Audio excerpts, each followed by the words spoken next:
What's up guys, thanks for stopping by, I hope you're doing good. Recently, I was able to retake the world record for the Valheim speedrun, new game, random seed glitchless, all bosses. Flawless victory.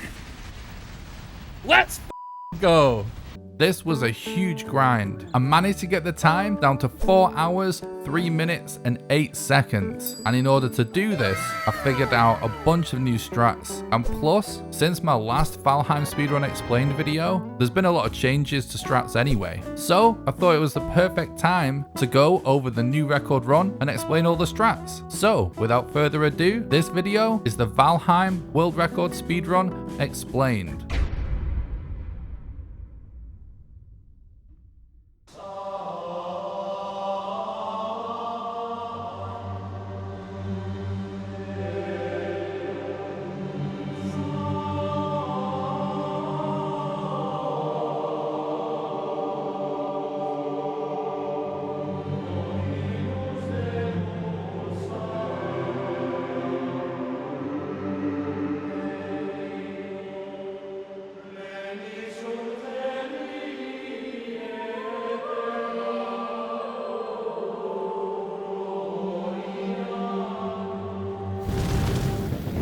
Okay, so let's start out by explaining the speedrun category and the rules. The official category name is New Game, Random Seed Glitchless, All Bosses. New Game means that we just have to create a brand new character and we have to show that at the start of the run. Random Seed means that we have to play on a random seed and we're not allowed to type any seed into the box and we have to show that on the run too. Glitchless means we have to use the glitchless rule set, more on that in a second. And All Bosses obviously means we have to kill all the bosses. I will leave a link in the description to the speedrun.com page for people that want to read over the rules in more detail, but here are the category rules on screen. And the main thing to note here is that the term glitchless is fairly subjective, and in this case simply refers to a set of known exploits related to clipping through walls or item duplication, so we can't do any of that. The other important thing to note here is that the timer starts when we start moving our character and it ends when the final boss in the run is defeated. Okay, now we've gone over the rules, let's jump into the run. Now I'm obviously not going to show the entire run in this video because it is a 4-hour video, so if you would like to see the run in its entirety, which at the time of recording this is still the current world record, I will leave a link in the description and a card in the top right now if you want to go and watch this video before having any of it spoiled. I will show as much of the actual run as I can. However, some strats are going to require me to do a recreation just to explain in the appropriate amount of detail. So just know that if you're watching a clip with me on camera, it's the actual run, and if I'm not on camera, it's a recreation. Alright, now that's out of the way, let's jump into it.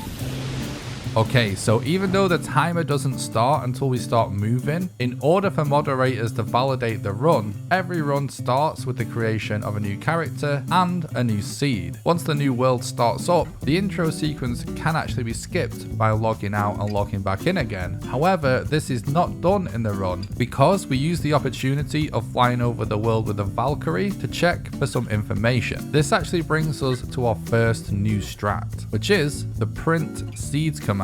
Dev commands are not allowed during the speedrun. However, any command that can be executed from the chat box is allowed, as these are features available to normal players on a casual playthrough. Typing /print seeds into the chat box returns the seed for any nearby dungeons. Dungeons in Valheim, like burial chambers or crypts, are not tied to the seed of your world, which means you can play the same seed over and over again, and the layout of the dungeons on that world can be different every time. This means each dungeon has its own unique seed, so presumably this feature exists so that regular players of the game can report any problems with dungeon generation back to Iron Gate. However, this command works within a certain radius, which means that executing this command lets you know if there's a dungeon within an approximate 300-meter radius of the character, as well as the distance of that dungeon. Therefore, it is used at the beginning beginning of the Valkyrie flyover to search the ground for any nearby dungeons, which would therefore reveal the location of a black forest and give us a potential direction to go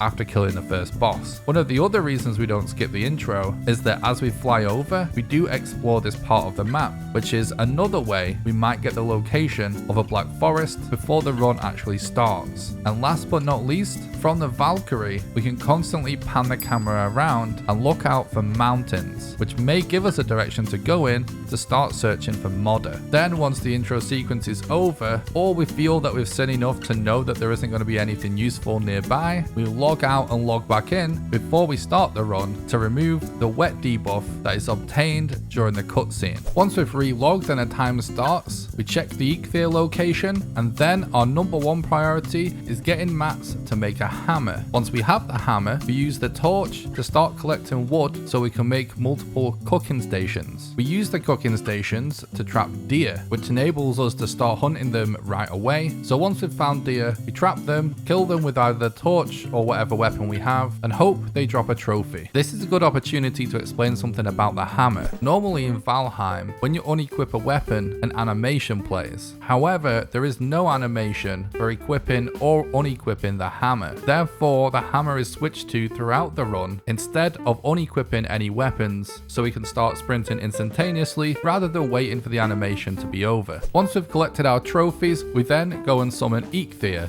Now, in this particular run, I actually got super unlucky with the Eikthyr spawn because he actually spawned in a tree, which ruins the best strat for the boss fight. But the general strat is to place as many fires as you can at Eikthyr feet and strafe around him, trying to repair them to keep them lit as long as possible. Ideally, you'd be able to do this from the moment Eikthyr spawns in, so this is what it looks like when it goes well and you don't get the worst spawn ever.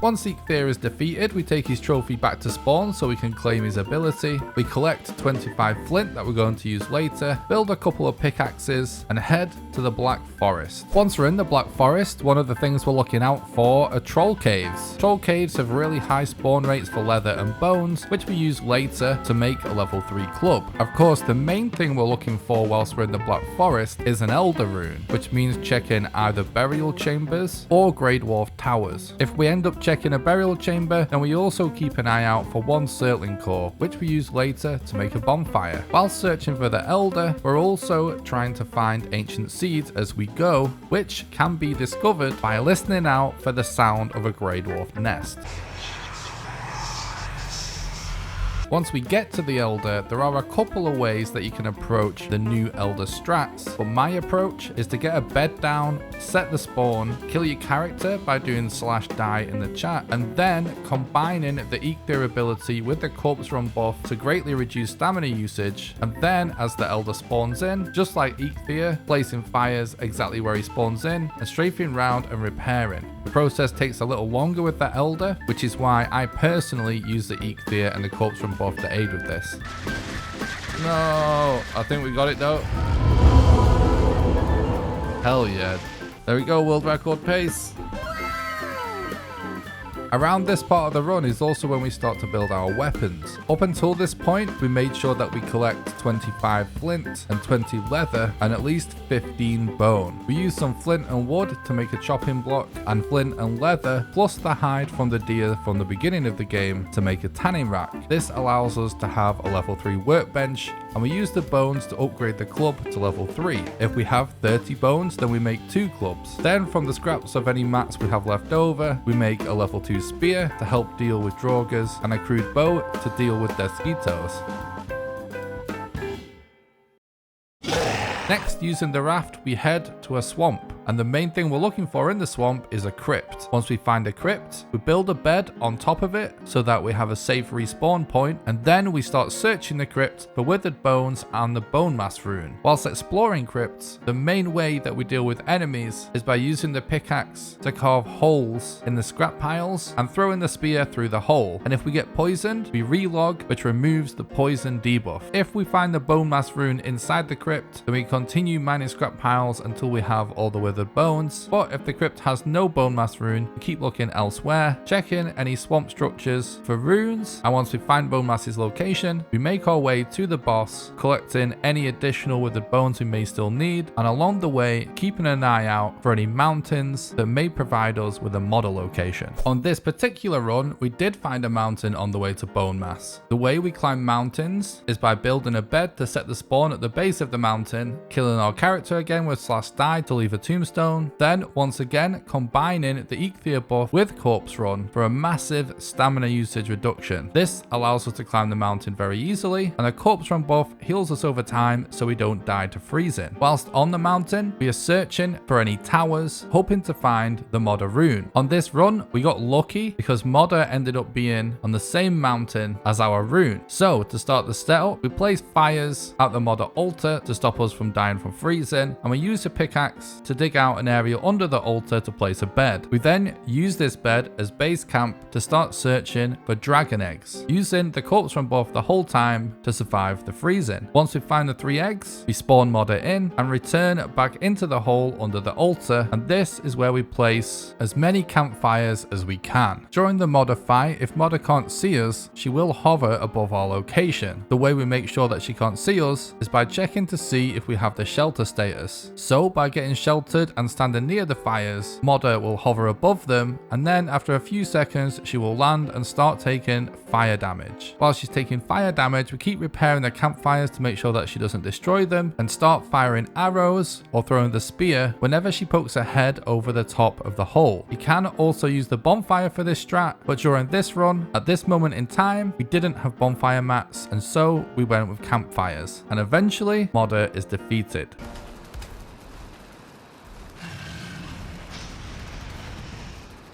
Let's go. That's huge, chat. Next up is the bone mass fight. There's several ways to approach this, but I'll just go with the way that I'm currently using, as I have found it to be incredibly consistent. So with bone mass, ultimately you want to build a structure that hangs off the side of the skull at a very specific height. If done at the correct height, bone mass's melee attacks will not be able to reach your structure, but you will be able to reach him. Several different structures will work, but ultimately you just want to build a platform with a bed and a roof so that you can respawn on the platform, and to also shelter yourself from the rain so you won't get the wet debuff and therefore be able to get more hits in during the fight. I personally currently prefer to make a cross-shaped platform with some pieces of wood on the edges so that my character doesn't fall off. I have found this to be incredibly consistent, and consistency is key if you want to be successful in Valheim speedrunning. Because this is a little bit more complicated, I'll show a recreation. So basically, if you look really closely at the skull texture, there is a little bit of a line in the texture towards the top of the eye socket, and this is what I use as a marker for where I want to place my first floor tile. And then from there I build out the cross shape and then jump on top and build the rest of the structure. Once the structure is finished, it's pretty simple. You just wait for Bone Mass to come to you and keep attacking with the level 3 club. If he's not quite close enough, you can walk over to another part of the platform and try and kite him closer. If you were able to build 2 level 3 clubs towards the start of the run because you found 30 bones and not just 15, then you won't need to make a workbench because 2 is enough. However, this is still possible with 1 club. It's just you will also have to build a sheltered workbench somewhere so you can repair your single club. Once you die, you respawn and use corpse run to survive for a while to get in several hits. And then after rinsing and repeating this process, Bone Mass is defeated.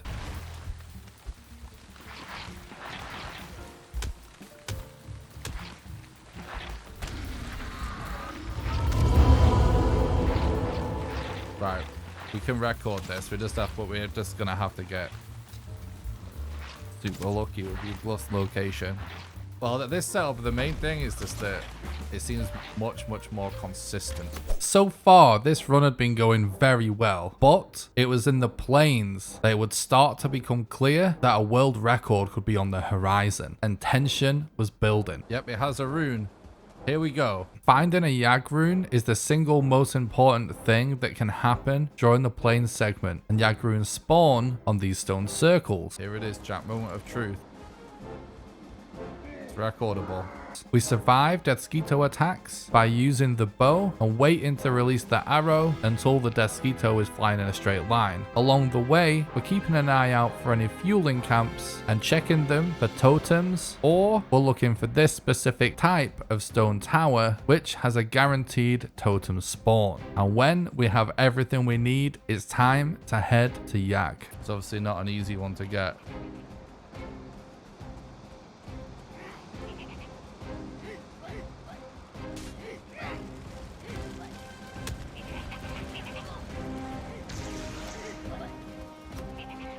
Let's go. Come on.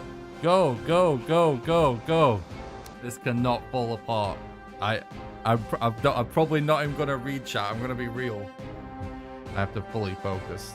For the Yugluth setup, I dig out a square in the ground, roughly 1 Yugluth length away from the altar, and then I dig out one corner of the square to place a bonfire. The mats for which we got from chests in crypts for the ancient bark, and tables and chairs or shipwrecks for the fine wood, as well as core wood and the surtling core that we collected from the Black Forest. Once the hole is dug, we cover it with floor tiles and build a sheltered workbench inside to repair our weapons. Then we get a rested buff for the stamina recovery, summon Yugluth, and seal ourselves in the hole. Yugluth will move towards us because he does know where we are, but because he can't see us, he won't aggro and destroy the structure. And while most structures aggro bosses, Yugluth does not aggro on floor tiles. This means he can be kited over to the hole, and because he drags his stomach on the ground, his belly clips through the floor tiles, which means we can hit him with the level 3 club. This also puts him in range of our fire, so we're getting as many hits as we can, making sure we stay on top of repairing the bonfire, and if all goes to plan, the run is complete.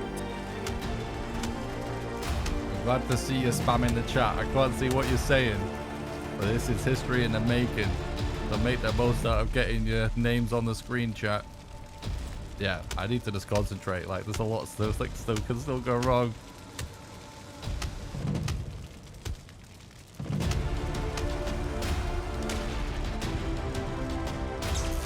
Flawless victory. Let's go. Come on. Yes. It's a new world record by 10 freaking minutes. And let this be a lesson to everybody. Set a goal. Anything in life. Doesn't matter how hard it is. And never give up. If I can do it, you can.